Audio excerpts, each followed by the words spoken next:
Statement on Australia's designation of Hamas as terrorist organisation, February 17, 2022. Statements on Australia's designation of Hamas as a terrorist organisation. The Palestinian Islamic Resistance Movement Hamas stated the following: Australia's designation of the Hamas movement as a terrorist organisation is biased to the occupation and violates the people's right to self-determination, and resisting the occupation. The Islamic Resistance Movement, Hamas, deplores the Australian government's decision to label Hamas as a terrorist organisation, as stated by the Minister of Home Affairs, Karen Andrews.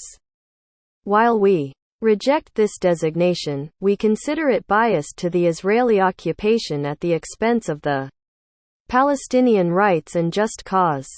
Australia's designation holds it legal and moral responsibility for its double standards that reinforce and support a racist occupation that commits the most heinous crimes of murder and desecrates the sanctity of Islamic and Christian sites.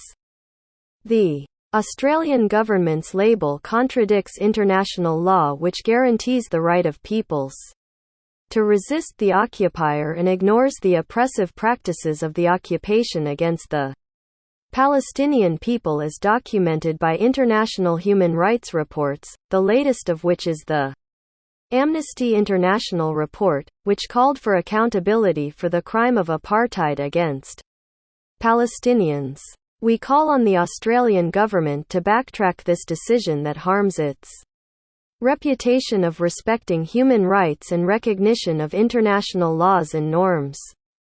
Hamas is a national liberation movement elected by the Palestinian people in democratic elections, and it will continue defending their rights until freedom, return, and self-determination.